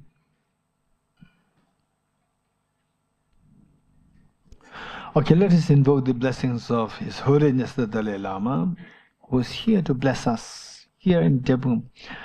On the premise, we're so meritorious. We're in the same place with such a proximity to His Holiness's presence. And tomorrow, we're going to have the incredible great blessing of His Holiness, the embodiment of the ultimate bodhicitta, embodiment of the conventional bodhicitta in its full form, and the manifestation of the Buddhas, Bodhisattvas. And also visualize Buddha Shakyamuni and all the enlightened teachers and the author of the text, whose text we should be studying to awaken our Buddha nature, Lama Tsongkhapa, and all the enlightened masters, Guru Padma Sambhava, Sajin Kunganyibu Sakya Pandita, and the Master Saraha, Master Tilopa, Master the Narupa, Juzumarpa, Juzumila, Juzutapalache, Tumdi give the Lama Seling Pa, Tumdi give the and Lama Tisha, Tumdi give and Lama Tsongkhapa, Geshe, Kedurumishi, and all, and here, Drepung Loseling, Benjasunam Taparimbishi. And what we're learning is greatly the teachings of this great teacher, Benjasunam Tapa, and all the masters in this lineage. And imagine that you are surrounded by two parents, all of them members, including children, and all the sentient beings, including the tiniest of the insects, including the most vulnerable spirits and the most vicious spirits, hungry ghosts, and all with you. Leaving that aside, or we'll just do the first two immeasurables. Immeasurable compassion. And you may think that, okay, he's altering, so sometimes compassion first, sometimes the loving kindness first. It doesn't matter. Okay, immeasurable compassion. How good would it be that all my dear mother sentient beings are freed from suffering and the causes of suffering. The cause of suffering primarily consists of self-grasping, ignorant, self-centered attitude. May all my dear mother sentient beings be freed from suffering and the causes of suffering. I'll take the responsibility that all my dear mother sentient beings are freed from suffering and the cause of suffering. The Buddhas and Bodhisattvas, seeing that you make such a courageous commitment, the intense happiness and proud of you, this pride and happiness invoke their compassionate minds to send forth nectars for soothing lights to pursue in all the sentient beings. The mere touch of lights and nectars with the bodies is yours, who washes away all the miseries and the cause of miseries from the minds of sentient beings yourself. And you witnessing such a miracle is happening to all the demon sentient beings. You're intense happy. Take 3 deep breaths, sigh with relief.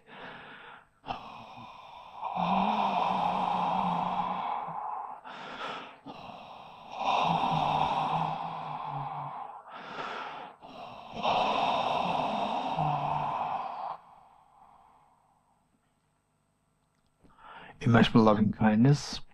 How good would it be that all my dear sentient beings are endowed with happiness and causes of happiness. Causes of happiness primarily consisting of the most beautiful mind of the bodhicitta, which wishes others, wishes to become Buddha for the benefit of sentient beings, and the most fearless mind of the wisdom of emptiness. May all my dear mother sentient beings be freed from suffering, be endowed with the happiness and the causes of happiness. The Buddhas and Bodhisattvas, witnessing that you make such a courageous commitment, the intense happy and proud for you, this pride and happiness invoke their compassionate minds to send forth nectars for soothing lights towards you and all the sentient beings. The mere touch of lights and nectars with the bodies because yours instills in all happiness and the cause of happiness in the minds of yourself and all beings, all sentient beings. and you witnessing such a miracle is happening to all of them as beings. You're intensely happy. Take 3 deep breaths, sigh with relief.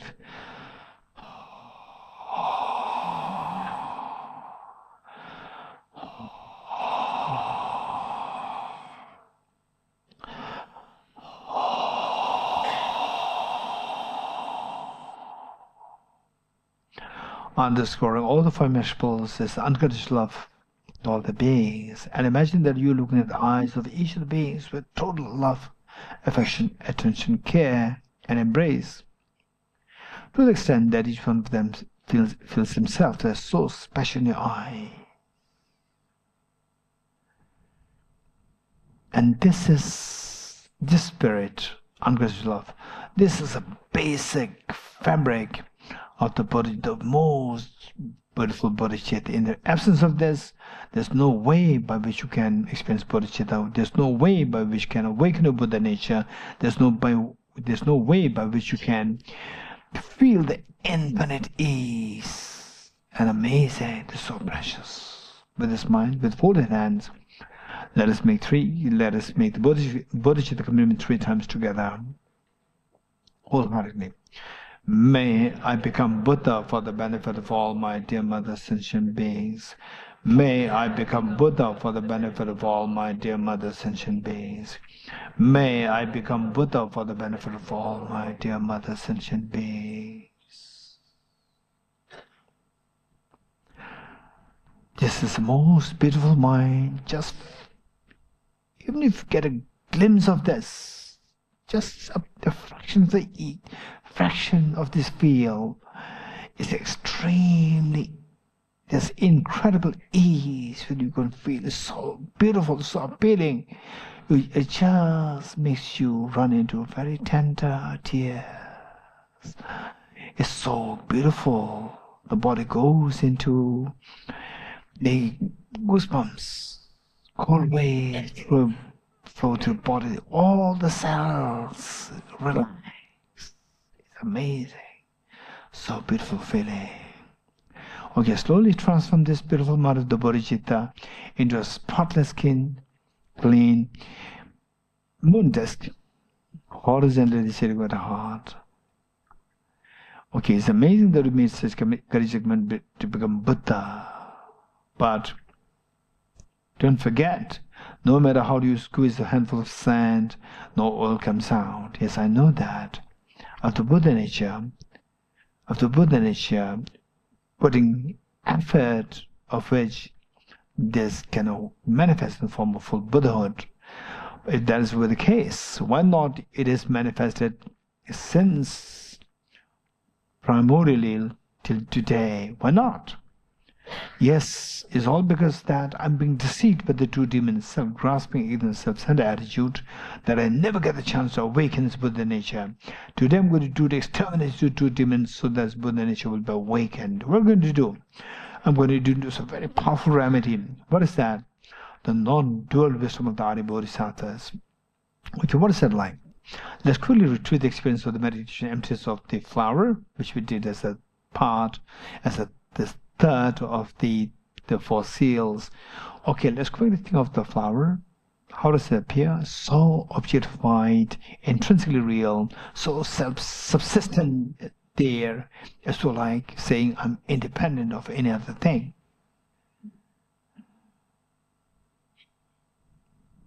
Okay, this belief that this flower exists in that fashion, this is known as self-grasping ignorance.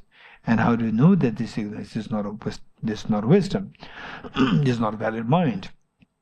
To evaluate this, remember what Arjuna taught. If the mirage were to be water, one not those close by the mirage see water. With a similar token of reasoning, if this flower would exist objectively, why do you see this flower as a close object? Now this is known as subject flower ultimate analysis. By doing so, we end up seeing just the pool of atoms first, the cells, the nucleus, the cell, the chromosomes, DNA molecules, and the atoms. Just pool of atoms there. Now tell me, which of the parts, the atoms, the parts of this flower is to be identified as intrinsically as one with this flower, which means as the one or as the flower in the eyes of this ultimate analysis. Ultimate analysis meaning whatever exists, whatever withstands this analysis should be intrinsic. So intrinsic, the one there, intrinsic one. Which of them? None. And then if none, remove them. See if the flower exists as intrinsically, as subsistent, as different from these atoms. Remove the atoms. Nothing is left there. Both the possibilities for the flower to exist as subsistent entity is ruled out, indicating that the flower does not exist as intrinsic, as subsistent, as subjective. The blossom disappears. Students experience for a while. The non-affirmative negative of the absence of flower. Just pick up that isolate of the non-affirmative negative of the absence of flower. Okay, this is the most fearless mind. All the fears drop in the eyes of this wisdom of emptiness. Slowly transform this wisdom of emptiness into a spotlessly clean, thumb-sized, white-spoked, five-spoked white vajra, vertically sitting on the moon's heart. That's amazing. Now you have the Vajra moon, the blaze of non-dual bodhicittas. The moon is symbolic of conventional bodhicitta to exterminate the self-centered attitude, and Vajra is symbolic of the ultimate bodhicitta to exterminate all the mental defilements, both afflicted incarnate obscurations, thereby guaranteeing you that you can now, with great ease, stop all the tears of samsara, to feel the total fearlessness and infinite ease. That's amazing. Yet don't forget, your two parents, all your children, all the family members are suffering terribly badly. Invoke incredible great compassion for them.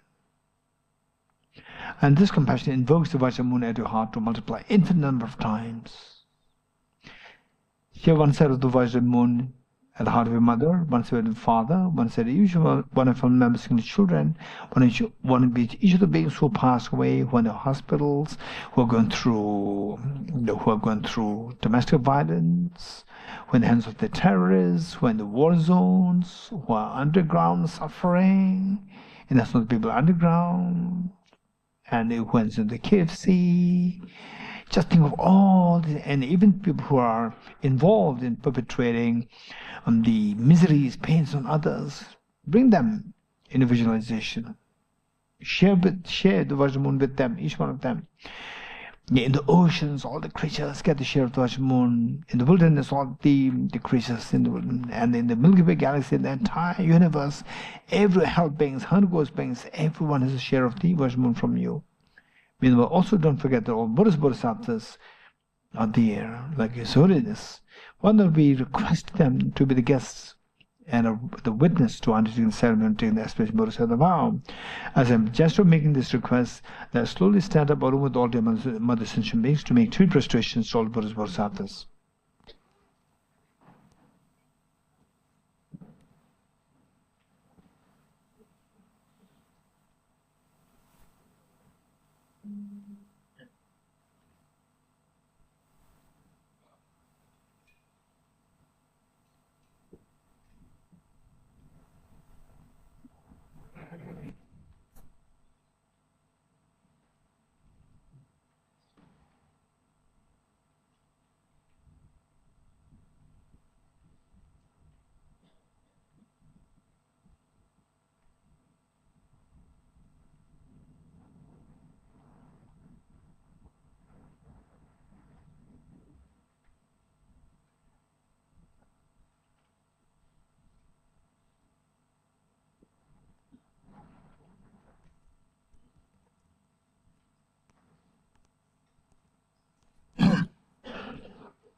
Okay, sit on the right knees.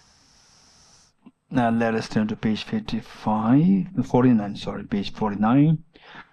Now that you know the meaning of the words, just visualize Buddha Shakyamuni, His Holiness, or all the Buddhas, Bodhisattvas, the way and the manner you are requested to be a witness and a guest who are taking the aspiration Bodhisattva vow, and you are surrounded by your two parents, all of family members, children, and all the beings with you.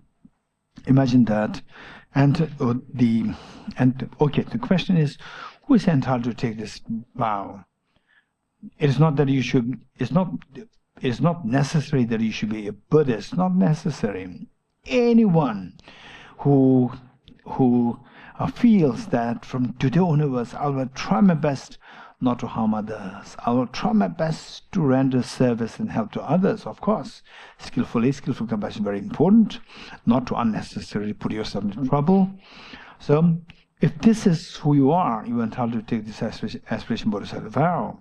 But for the full-fledged Bodhisattva vow, it's very important that you should have some experience of bodhicitta by having a vast the studies, readings, contemplations of the vast activities, of the incredibly broad mind of the big heart of the Bodhisattvas, and the situation of the samsara, where all beings that are suffering because they're deprived of these teachings from Bodhi, wisdom, and emptiness, and taking the responsibility of all these things, conditions gathered, and that you feel some, at least minimum, some degree of the bodhicitta within yourself, then you're entitled to take the full-fledged Bodhisattva vow. But what we're doing is not the full-fledged, but the aspiration Bodhisattva vow. So for that, anyone is entitled to take this, as long as you have the sense of concern that from today onwards, I will try my best not to harm others. I will try my best to render services and help, benefit to others. Okay, so with this mind, imagine that you are, although you are a little boy, taking for the first time in your life, making the public appearance on behalf of your school. You are a very responsible child. You bring along with all the siblings exactly what you're doing. You bring all the dear mothers and with you to take the aspiration Bodhisattva with you. And Buddhist Bodhisattvas, like your parents, they are watching us, leaving behind whatever they have to do that day to join us, waving the hands to give you moral support. Or you with this mind, together, I go for refuge to the triple gem. I confess the negativities individually. I rejoice in virtues all the beings. I hold the precious Buddha in my heart. I go for refuge and am enlightened to the Buddha, the Dhamma, and the Sangha. I generate the mind of bodhicitta to resolve the composite aims of others myself. Having generated the mind of supreme enlightenment, I want all sentient beings to be my guests, and shall engage in the appearing deeds of excellence of enlightenment, may become Buddha to benefit all sentient beings. Page 49. Page 49. Sorry, I did not mention the page number. Page 49. 2 more times, and wholeheartedly try to feel this. Try to contemplate on meanings. I go for refuge to the triple gem. I confess the negativities individually. I rejoice in virtues all the beings. I hold the precious Buddha in my heart. I go for refuge and am enlightened to the Buddha, the Dhamma, and the Supreme Sangha. I generate the mind of bodhicitta to restore the composite aims of others myself. Having generated the mind of supreme enlightenment, I want all sentient beings to be my guest, and shall engage in the appearing deeds of excellence and enlightenment, may I become Buddha to benefit all sentient beings. I go for refuge to the triple gem. I confess the negativities individually. I rejoice in the virtues of all the beings. I hold the precious Buddha in my heart. I go for refuge and am enlightened to the Buddha, the Dhamma, and the Supreme Sangha. I generate the mind of bodhicitta to restore the composite aims of others myself. Having generated the mind of supreme enlightenment, I invite all sentient beings to be my guests, and shall engage in the appearing deeds of excellence. May I become Buddha to benefit all sentient beings. Next page.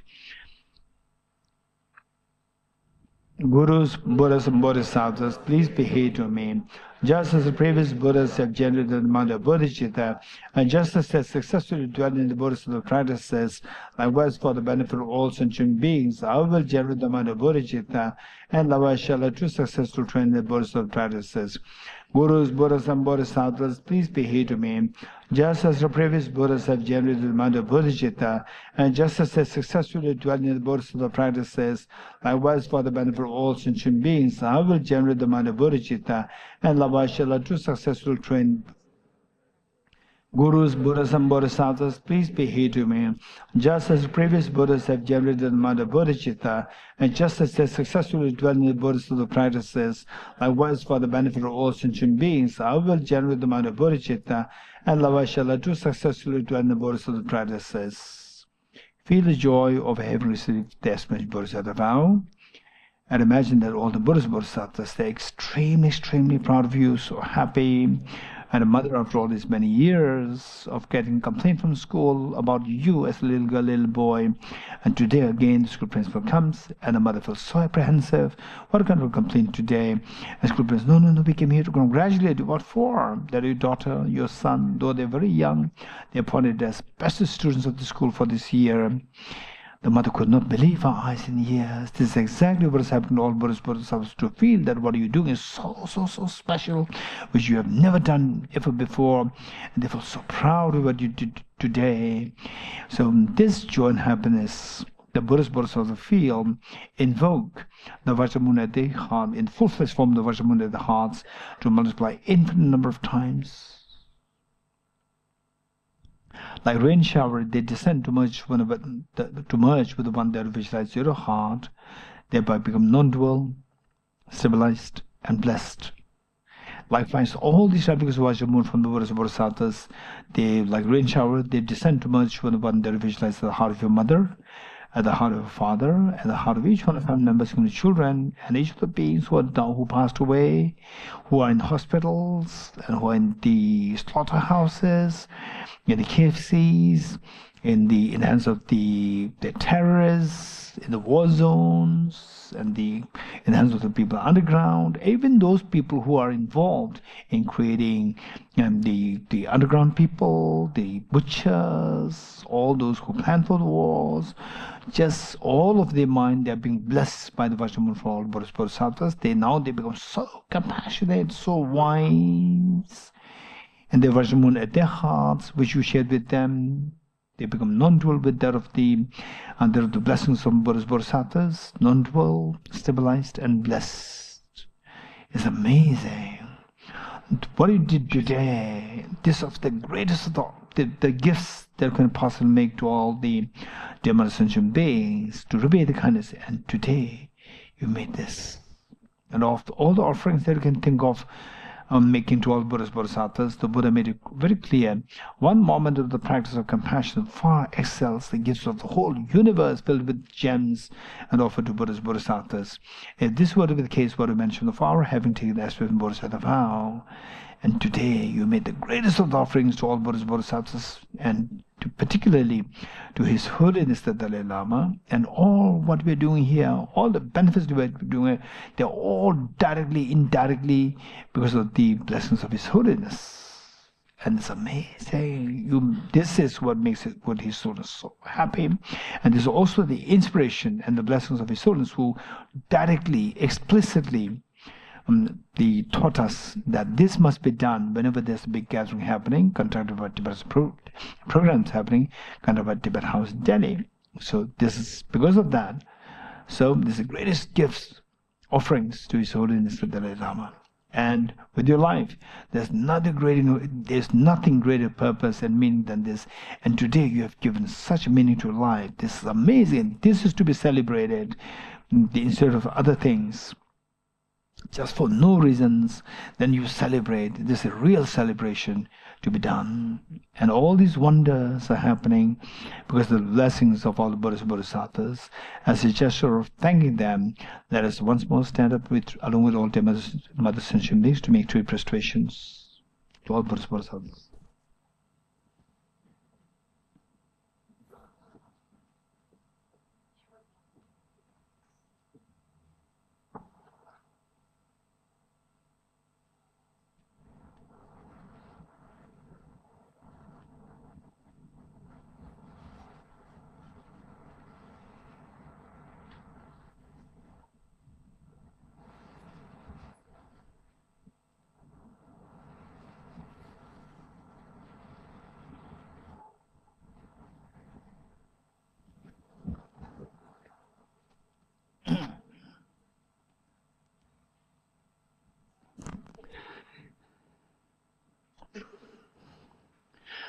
Okay, page 50. I repeat the mantra 3 times after me. Om Sarva Yoga Chitam Obadaya me. Om Sarva Yoga Chitam Obadaya me. Om Sarva Yoga Chitam Obadaya me. Om Surade Samayastam Ho Siddhi Vajayada Sukham. Om Surade Samayastam Ho Siddhi Vajayada Sukham. Om Surade Samayastam Ho Siddhi Vajayada Sukham. Okay. So with this, let us read the following verses. Throughout my future lifetimes, may I always be guided by the compassion of Buddha and be able to uphold the true precious bodhicittas even across my life.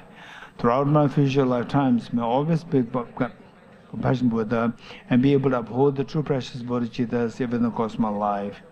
Throughout my future lifetimes, may I always be guided by the compassion Buddha and be able to uphold the true precious bodhicittas even across my life. In order to further increase this bodhicitta from now on, those with discernment who has lucidly seized an awakened mind of bodhicitta in this way should highly praise in the following manner. Today my life has been, having well obtained this human existence, I've been born in the family of the Buddha and now in the one of Buddha's children. Thus whatever actions I do from now on must be in accord with the family. Never shall it disgrace or pollute this noble and unsullied race. Just like a blind man discovering a jewel in a heap of rubbish, likewise by some coincidence an awakened mind has been born within me. It is a supreme ambrosia that overcomes the certainty of death. It is the inexhaustible treasure that eliminates all poverty in the world. It is a supreme medicine that quells the world's disease. It is a tree that shelters all beings wandering and tired on the path of conditioned existence.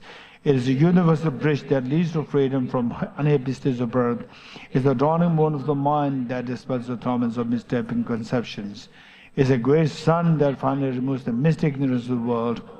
It is a quintessential butter for the churning of the middle Dharma.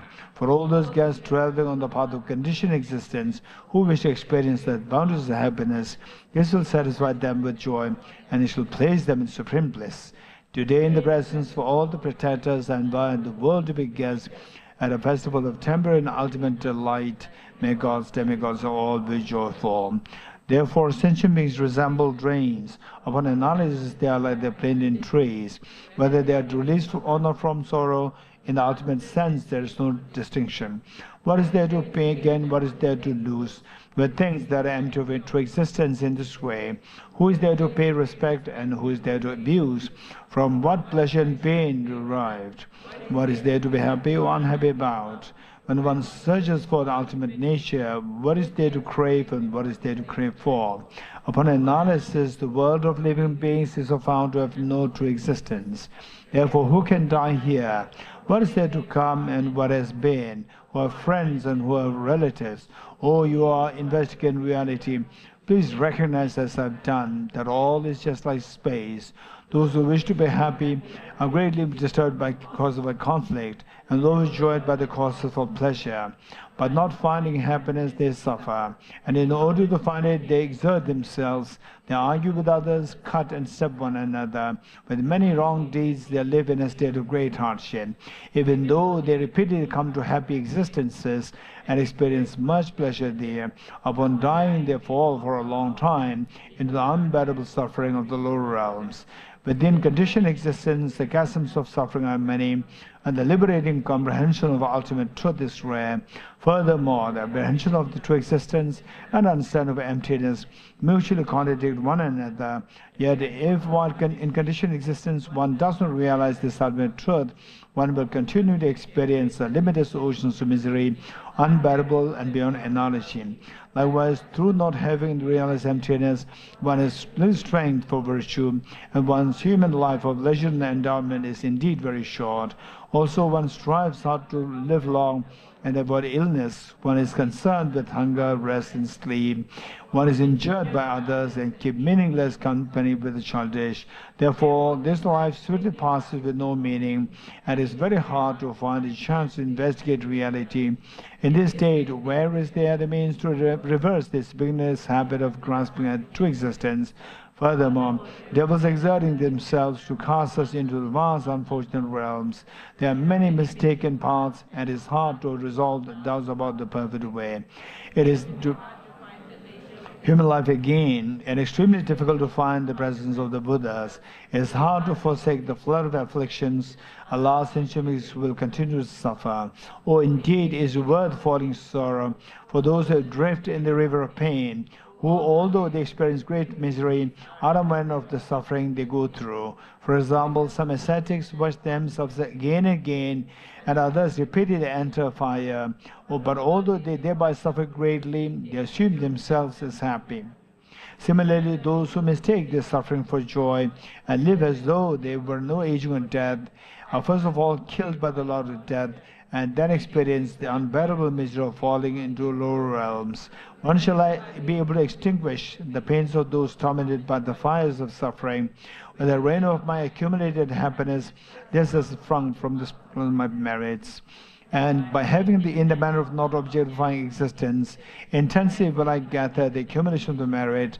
When will I be able to reveal emptiness to those who are wretched and sad by the waves of the existence? In the land encircled by snow mountains, you are the source of all happiness good. All-powerful Chenmo Tenzin Gyatso, please remain until samsara ends. Just as brave Manjushri and Samadhavata too realize things they are, also I dedicate all these merits in the best way that I may follow their perfect example. I dedicate all these rules of virtue with the direction praised at the best by all the Buddhas who appeared in the free times, so that I might perform the noble Bodhisattva's deeds. I dedicate the merits thus gathered towards the realization of the deeds in the prayers of Buddhas and Bodhisattvas of three times, and to the upholding of the doctrine, scripture, and insight. May in all lives, through the force of this merit, never separate from the four wheels of the minor vehicle, and accomplish all the stages of the path, renunciation, bodhicitta, perfect when the two stages, having dispelled all inner and outer obstacles and downfalls, such as poverty, despair, oppression, cruelty, epidemics, and natural disasters, due to the environmental degradation, may all beings forever enjoy the glory of peace and happiness. Inspired by wisdom and compassion, today in the Buddha's presence, I join the mind of full awakening for the benefit of all sentient beings. May I spend day and night carefully reflecting on what means and achieved by the Supreme Savior through strenuous efforts over countless eons. From our two collections, vast space that have amassed from working with effort in this practice for a great length of time, may I become the chief leading Buddha for all those whose minds wisdom is blinded by ignorance. Tawge toja shagere so to shenge me to tege bonjomba serge numbo tabo jebe ko shage gebo de la cha se lo mone mone mahamona yeswa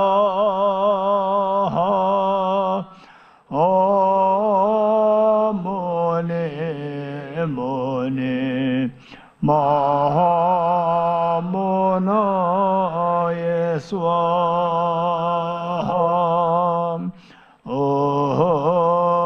mone mone mahamona yeswa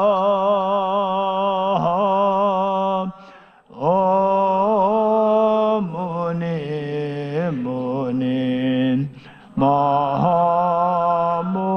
Mahamunaya Swaha.